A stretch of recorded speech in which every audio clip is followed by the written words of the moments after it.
Welcome back to सुबह सवेरे पाकिस्तान। नाजरीन, अपोजिशन इत्तेहाद हुकूमत को टफ टाइम देने के लिए पर तोलने लगा है। पाकिस्तान डेमोक्रेटिक मूवमेंट ने कल 20 अक्टूबर से मुल्क भर में एहतजाज और रैलियों का ऐलान कर दिया है। ये फैसला गुज़श्ता रोज़ जो इस्लामाबाद में PDM का बड़ा इजलास था, बड़ी बैठक थी, उसमें किया गया और इजलास के बाद PDM के सरबराह मौलाना फजलुर रहमान ने प्रेस कॉन्फ्रेंस भी की है और कहते हैं कि बलदियाती नहीं, अब आम इंतखाबात करवाए जी। और मुजाहिरों और रैलियों के बाद बात लॉन्ग मार्च तक जाएगी। मौलाना साहब ने क्या कहा, आपको वो सुनाते हैं। महंगाई के खिलाफ 20 अक्टूबर से पूरे मुल्क में मुजाहरे शुरू कर दिए जाएंगे। पूरे मुल्क के सूबाई हेडक्वार्टर्स और ज़िली हेडक्वार्टर्स में 20 अक्टूबर से रैलियां और मुजाहरे शुरू हो जाएंगे। हमारा मुतालबा जनरल इलेक्शन का है। जब तक इस मुल्क में शफाफ आम इंतखाबात नहीं होते और जायज़ हुकूमत कायम नहीं होती, उनकी निगरानी में बल्दियाती इंतखाबात का कोई जवाज़ नहीं है। इंतखाबी इस्लाहात के लिए मुजव्वज़ा तरामीम हम उनको कुल्लियतन मुस्तरद करते हैं।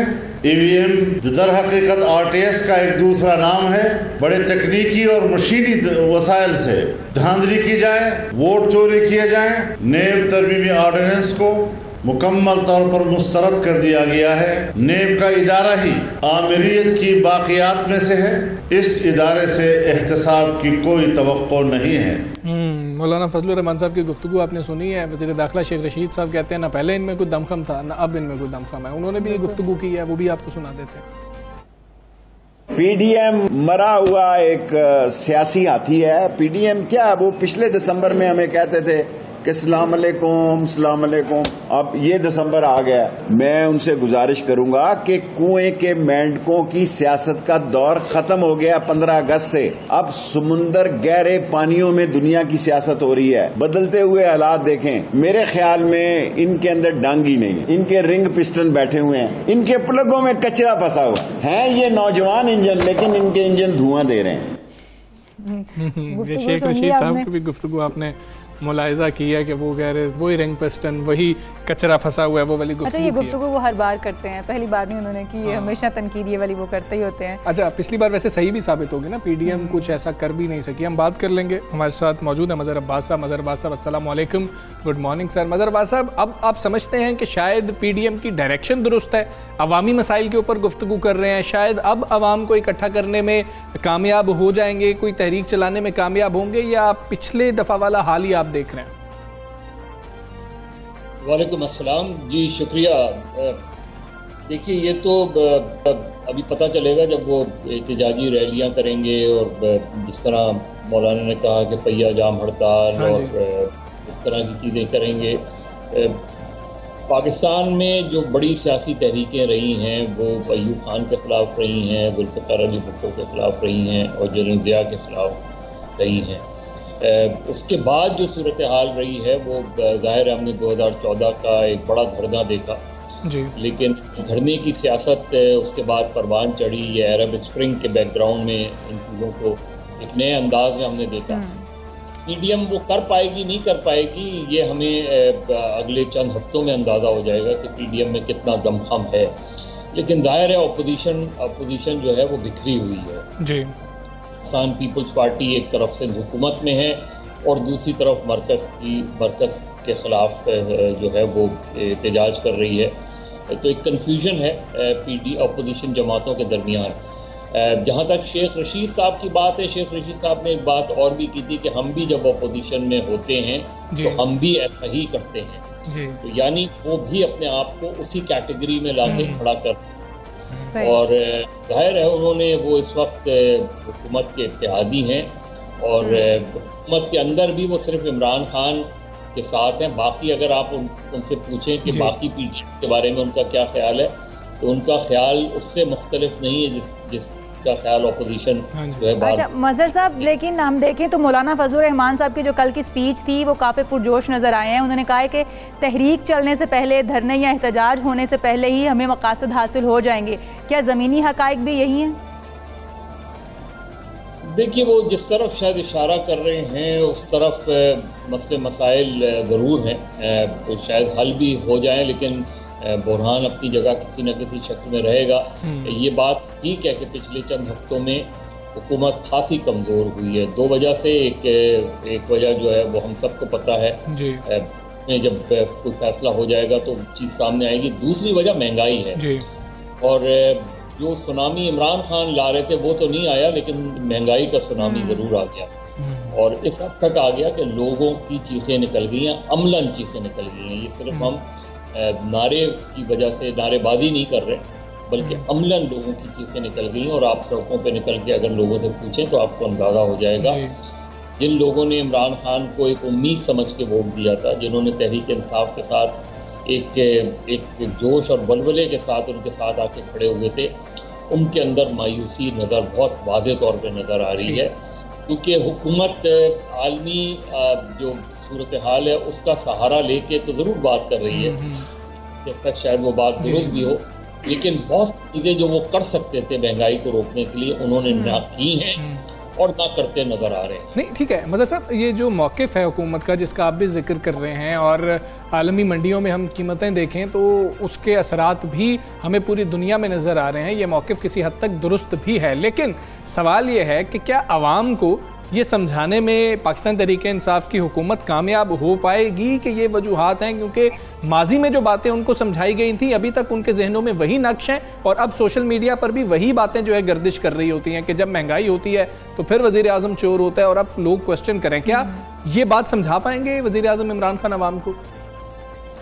देखिए, वो चोर वोर कहने वाली बातें तो जो लोग कहते हैं वो कहते रहें, मैं वो टर्म्स यूज़ नहीं करता, लेकिन एक चीज़ जो वो कर सकते थे उन्होंने नहीं की, उन्होंने इस्लाहात नहीं की, उन्होंने कोई भी बुनियादी इस्लाहात नहीं की। वो जो कहते रहे उन्होंने उसका पलट किया है। ये बात तारीखी तौर पे हकीकत है कि वो जितने यू टर्न्स उन्होंने लिए हैं अपनी सियासत में उतने शायद ही किसी ने लिए हों, और अब तो लोगों को थोड़ा सा समझ में नहीं आती कि आज इमरान खान जो बात कह रहे हैं कल उस बात पर वो खड़े भी रह सकते हैं या नहीं रह सकते। तो उनसे जो चीज़ वो कर सकते थे, आलमी मंडी वाली सूरत हाल है कि जो चीज़ आपकी मंडी में है, जिस चीज़ को आप रोक सकते हैं वो भी नहीं रोक सकते। और सबसे खौफनाक सूरत हाल, मैं हर मरतबा ये कहता हूँ कि एक महंगाई की लहर एक तरफ रखें और दवाओं की कीमतें एक तरफ रखें, तो आपको अंदाज़ा होगा कि पिछले 3-3.5 साल में कितने फीसद दवाओं में इजाफा हुआ है। इसका आलमी मंडी से ताल्लुक नहीं है, इसका शेयर कैपिटल से ताल्लुक। मज़हर साहब, जिस तरह से आप कह रहे हैं कि जो हुकूमत को करना चाहिए था हुकूमत की जानिब से वो नहीं किया गया, लेकिन अब अगर हम देखें तो वज़ीर आज़म की जानिब से वुज़रा को ये कहा गया है कि प्राइस कंट्रोल अथॉरिटीज़ को भी मुतहरक करें और प्राइस पर जो अभी इस वक्त महंगाई है उस पर कंट्रोल करने की कोशिश करें। अगर ऐसा हो जाता है, हुकूमत कामयाब हो जाती है, तो जो PDM की जानिब से या अपोजिशन की जानिब से तहरीक चलाई जा रही है, क्या वो तहरीक अपनी मौत आप मर जाएगी? क्योंकि उनके पास इस वक्त महंगाई को ही लेके आगे चलने का टास्क है।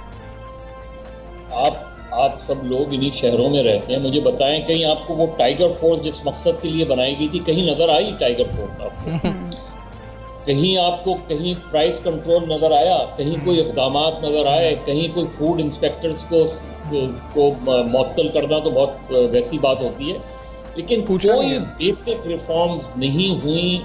प्राइस कंट्रोल जिस तरह की जा सकती थी, सिर्फ ये नहीं है कि दुकान के ऊपर आपने एक पर्चा लगा दिया कि जी आज रेट्स हैं, जरा दुकानदार से पूछें, वो आपको उस रेट में नहीं देगा, वो उससे डबल रेट में देगा। और क्योंकि आपके पास इतना वक्त नहीं होता कि आप जाएं शिकायती मरकज़ में, और शिकायती मरकज़ में जाएं तो वहाँ भी कुछ नहीं होता। जहाँ यूटिलिटी स्टोर्स पे करप्शन हो रही हो, जहाँ यूटिलिटी स्टोर्स पे चीज़ें गायब हो रही हों, तो बैड गवर्नेंस है। और कम से कम 50% जो महंगाई का ताल्लुक है वो बैड गवर्नेंस से है, और ये इसकी जिम्मेदार सूबाई हुकूमतें भी हैं और इसकी जिम्मेदार वफाकी हुकूमत भी है। बिल्कुल ठीक है, बिल्कुल मज़हर साहब आप दुरुस्त कह रहे हैं। अगर आप सब्ज़ी वाले से ही कहें कि ये रेट के मुताबिक नहीं दे रहे, तो वो 2 दिन की पुरानी सब्ज़ी आपको दिखाएगा कि जी कि जो DC रेट है उसके मुताबिक ये वाली सब्ज़ी बनती है, अगर आप पकाना चाहते हैं तो ये सब्ज़ी पका लीजिए, वो फिर आप ले ही नहीं सकते हैं उस सब्ज़ी को देख के। अच्छा मज़हर साहब, जिस तरह से मौलाना फजलुर रहमान साहब ने कहा कि हमें बल्दियाती इंतखाबात नहीं चाहिए, हमें जनरल इलेक्शन चाहिए, हम उसकी बात कर रहे हैं, क्या आपको लगता है कि ख़ासतौर पर पीपल्स पार्टी PDM का तो वो हिस्सा नहीं है, लेकिन नून लीग, ये दोनों भी चाहती हैं कि ऐसे हालात में जनरल इलेक्शन हो जाएं? वाकई तौर पर दिल से ये मुतालबा कर रहे हैं? मेरा नहीं ख्याल कि नून लीग बलदियाती इलेक्शन का बॉयकॉट करेगी। अगर नून लीग बलदियाती इलेक्शन का बॉयकॉट करेगी तो वो जो है वो ना सिर्फ ये कि नून लीग में प्रॉब्लम्स आ जाएंगी, बल्कि जो नून लीग की मुखालिफ जमातें हैं, सिर्फ पीटीआई नहीं, पंजाब के अंदर बलदियाती इलेक्शन, वैसे भी जनरल इलेक्शन का बॉयकॉट भी हमने सिर्फ 77 में उसको इफेक्टिवनेस देखी उसकी, जब एमपीएस के इलेक्शंस का बॉयकॉट किया था कौमी इत्तेहाद ने। उसके बाद से कभी भी इलेक्शन बॉयकॉट जो है वो मौसर साबित नहीं हुआ, कभी भी ऐसा नहीं हुआ। हमने एक कराची में ज़रूर देखा था 93 में जब एमएनएस के इलेक्शन का बॉयकॉट हुआ था, लेकिन बॉयकॉट होता है या तो आप ऐसा इफेक्टिव बॉयकॉट करें कि 4 से 5% से ज़्यादा लोग बाहर ना आ सकें। मजहर साहब, अगर इस वक्त की सूरत हाल देखें तो महंगाई से अवाम तो तंग हैं। क्या आप समझते हैं कि महंगाई की वजह से अवाम पीडीएम के एहतजाज के साथ या जलसों धरनों के साथ खड़े होंगे? देखिए, जलसों में लोग चले जाते हैं, जलसों में कारकुन भी जाते हैं और तमाशबीन भी जाते हैं। जलसों से कभी अंदाज़ा नहीं होता, जलसों के माहौल से अंदाज़ा होता है कि कितना चार्ज है, लोग कितने चार्ज हैं। जब आप रैली करें तो नज़र आता है कि लोग कितने चार्ज हैं। अगर चार्ज क्राउड नज़र आता है, हमें ये नज़र आए कि जी अगर हड़ताल की कॉल दी जाए तो मुल्क भर में दुकानें बंद हो जाएं या कम से कम 70-80% दुकानें बंद हो जाएं, ट्रांसपोर्ट बंद हो जाए, तो समझ में आता है कि हाँ लोग बहुत ज़्यादा जो है से, वरना लोग मायूस हैं, लोग हुकूमत से भी मायूस हैं, लोग सियासी जमातों से भी मायूस हैं, क्योंकि कोई उनका हल नहीं निकाल रहा। पीडीएम भी ये तो एहतजाज कर रही है कि महंगाई का तूफान आया है, ये नहीं बता रही कि उसका हल क्या है उसके पास। सिर्फ इलेक्शन हल नहीं होता, आप कोई प्लान देते हैं कि जी हम आएंगे तो पेट्रोल की कीमतें इस सतह पर ले आएंगे, हम आएंगे तो महंगाई इस सतह पर ले आएंगे, हम आएंगे तो बिजली की कीमतों में ये इजाफे वापस करेंगे, तब तो बात समझ में आएगी।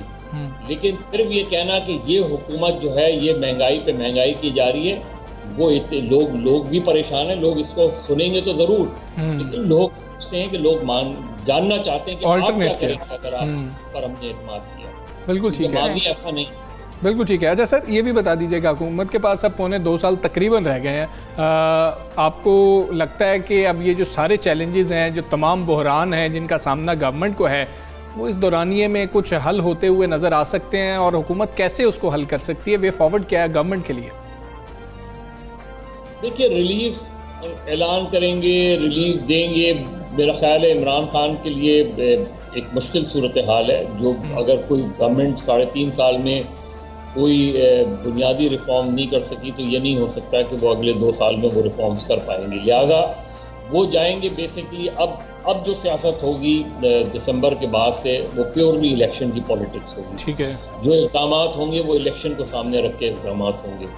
जो रिलीफ दिया जाएगा, और अगला बजट शायद बहुत बेहतर नजर आए हमें कि जी उसमें बड़ा रिलीफ दे दिया जाएगा, क्योंकि वो इलेक्शन बजट जी जी जी जी में। तो ये सारी सूरत हाल जो है इमरान खान साहब के लिए, मेरा ख्याल है उनका जो इस वक्त वो चाहेंगे वो ये कि सेहत कार्ड के नताइज आएँ, एहसास प्रोग्राम के नताइज आएँ, रिहायशी जो उन्होंने वादे किए हैं जी, लोगों 1 करोड़ नौकरी देने का, वो 1 करोड़ नौकरी नहीं तो चंद लाख लोगों को तो नौकरी मिल जाए। ये मकानात 50 लाख नहीं तो कुछ लाख मकानात तो लोगों को दिए जाएं। ठीक है, ये वो इक़दाम हैं जो एक पॉपुलर लीडर्स करते हैं और उस पॉपुलैरिटी की तरफ जाते हैं। लेकिन जो मुश्किल उनको सामना है वो महंगाई का सामना है, जो उनसे कंट्रोल नहीं हो पा रही। बिल्कुल ठीक है, इसी तनाजुर में होगा जब तक वो लोगों में ये तासुर नहीं जाएगा कि हाँ महंगाई कम से कम 50% जो है वो कम हो है। उस वक्त तक मेरा ख्याल है इमरान खान के सारे इक़दाम जो है वो धरे के धरे रह जाएंगे, क्योंकि कीमतों में, क्योंकि लोगों की तनख्वाहों में इजाफा नहीं है, लोगों में बेरोजगारी बढ़ रही है, डॉलर ऊपर चला गया, पॉपुलर गवर्नमेंट नहीं रह सकती। बिल्कुल ऐसी है, क़ुव्वत ख़रीद कम हुई है। मज़र साहब बहुत शुक्रिया आपका, सुबह सवेरे पाकिस्तान आप बात कर रहे थे और यकीनी तौर पर गवर्नमेंट भी इस बात को अंडरस्टैंड करती है। वज़ीर-ए-आज़म साहब तकरीबन पिछले 2-2.5 सालों से ये बयान दे रहे हैं कि महंगाई सबसे बड़ा चैलेंज है और इससे नबर्द आज़मा होने के लिए मैं ख़ुद कोशिश कर रहा हूँ, मैं ख़ुद महंगाई की जो सूरत हाल है उसको मॉनिटर कर रहा हूँ। तो महंगाई बहुत बड़ा चैलेंज है और पीडीएम के पास, जिस तरह से इशाल तुम कह रही थी, महंगाई के अलावा बयानियाँ क्या है, लेकिन वही कि अल्टरनेट क्या आपके पास मौजूद है कि अवाम आपके साथ चलेंगे, वो लेकिन अब तो वज़ीर-ए-आज़म ने अपनी टीम को मुतहर्रिक कर दिया। देखें कि प्राइसेस कंट्रोल होती हैं, महंगाई कुछ नीचे आती है। अगर ऐसा होता है तो आवाम के लिए तो अच्छा है। हाँ, यकीनी तौर पर आवाम को तो रिलीफ चाहिए, वो जिस सूरत में भी आवाम को रिलीफ मिल रहा होगा। हम आगे बढ़ेंगे और बात करेंगे कोरोना केसेस बहुत कम हो गए हैं, 2% से भी मुस्बत केसेस कम है, जो कि खुशआइंद बात है, लेकिन डेंगू के वार जारी है मुल्क भर में। बिल्कुल ऐसे ही है, डेंगू बढ़ चुका है। पंजाब में डेंगू ने मजीद 2 जानें ली हैं और जिसके बाद सूबे में इस साल अब तक अमवात की तादाद जो है वो 21 हो गई है। सूबे भर में 24 घंटों में डेंगू के 279 मरीज़ जो हैं वो रिपोर्ट हुए हैं। और हम देखें तो एहतियात भी की जा रही हैं, स्प्रेज भी कहा जाता है गवर्नमेंट की तरफ से जगह जगह पर करवाए जा रहे हैं, डेस्क ऐसे कायम कर दिए गए हैं, लेकिन इसके बावजूद डेंगू आप देखें तो हर घर में कोई ना कोई डेंगू का पेशेंट नजर आता है। ऐसा ही है और 204 मरीजों का ताल्लुक तो सिर्फ लाहौर से है जो अभी रिपोर्ट हुए हैं। रावलपिंडी की बात कर लें, डेंगू का ज़ेरे इलाज मरीज अस्पताल में इंतकाल कर गया। गुज़श्ता 24 घंटों के दौरान शहर में 64 नए केसेस सामने। बिल्कुल ऐसा ही है। और दूसरी जानब अगर आप खैबर पख्तूनख्वा की बात करें तो डेंगू जो है वहाँ पर भी पंजे गाड़े बैठा है। पेशावर समेत सूबे के दीगर अजला में डेंगू के जो वार हैं वो जारी हैं। लोग बड़ी तादाद में मुतासिर होकर अस्पतालों का रुख कर रहे हैं। सिर्फ आप देखें तो खैबर टीचिंग अस्पताल में इस वक्त तकरीबन 269 अफराद हैं जिनके टेस्ट मुस्बत आए हैं और वो वहाँ पर ज़ेरे इलाज बड़ी तादाद है ये खैबर टीचिंग हॉस्पिटल में जो लोगों के टेस्ट पॉजिटिव आए हैं। और पेशावर के 3 बड़े अस्पतालों में डेंगू के 100 से ज़्यादा मरीज़ इस वक्त मौजूद हैं। हम अस्पतालों में देख रहे हैं प्रेशर बहुत ज़्यादा बढ़ रहा है। तनकीद इस वक्त ये हो रही है और माहिरीन सेहत भी ये कह रहे हैं कि कोरोना के अंदर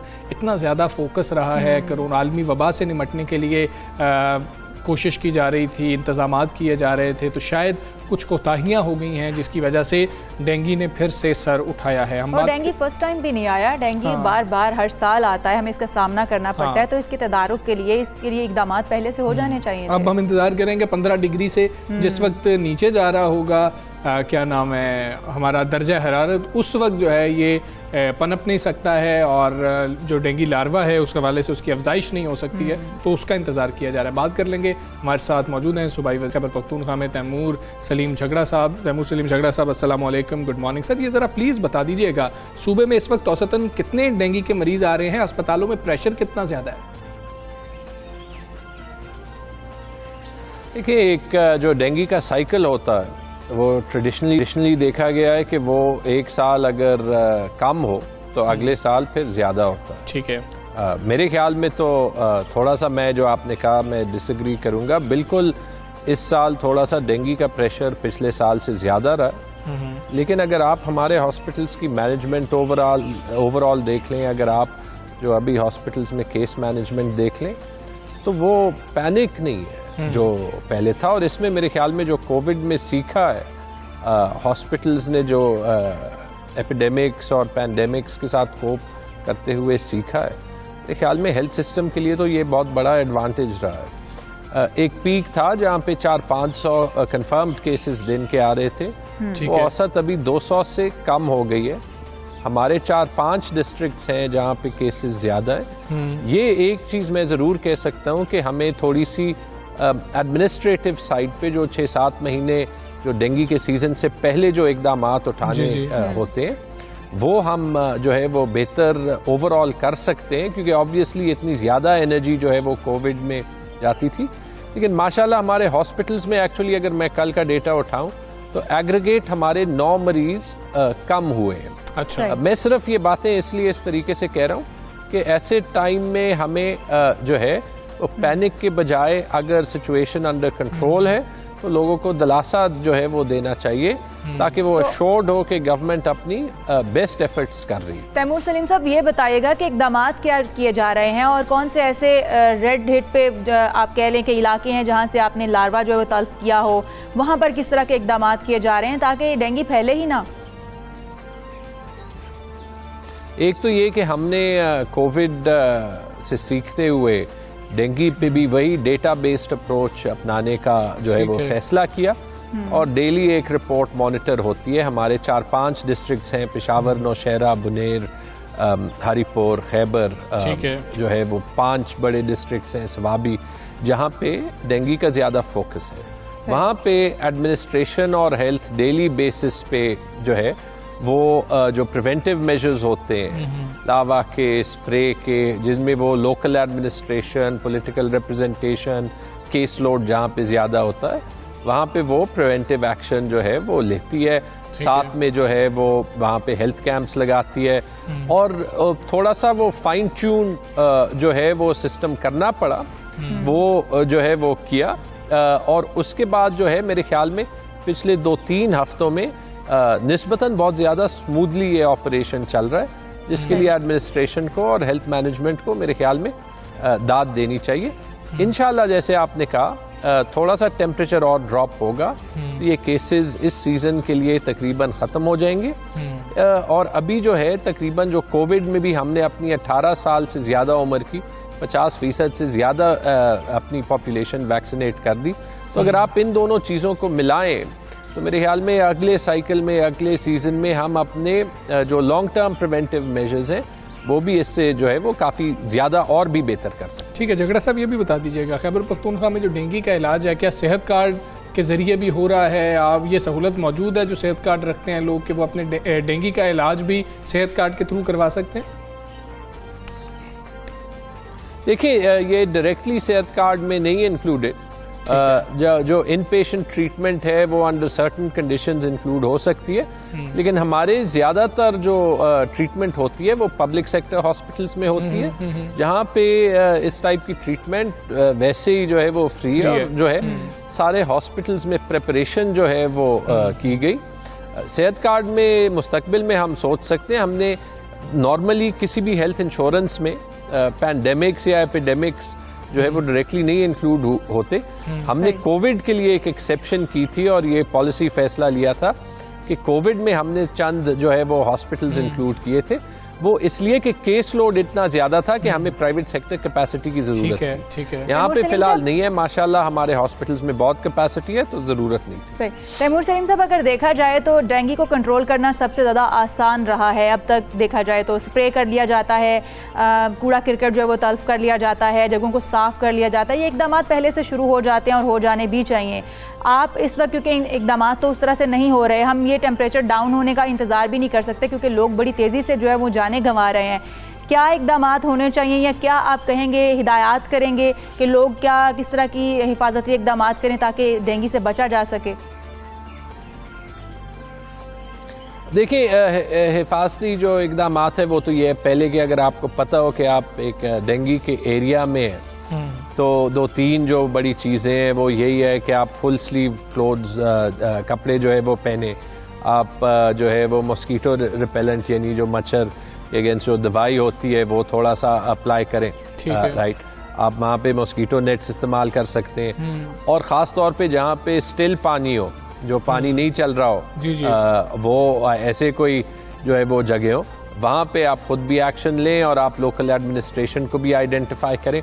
ये तो इमीडिएट जो है वो इकदाम है। मेरे ख्याल में इसके अलावा जो हम ओवरऑल इंशाअल्लाह मज़ीद बेहतर करेंगे, लेकिन ये मैं ऑलरेडी कहूँगा जो हमारे 2019 में 2017 में आउटब्रेक्स रहे उससे ये बहुत बेहतर मैनेज हुआ है और वो इसीलिए कि सिर्फ अभी नहीं, जो प्री सीज़न भी इकदाम होते हैं उसका सिस्टम काफ़ी फाइन ट्यून हो गया।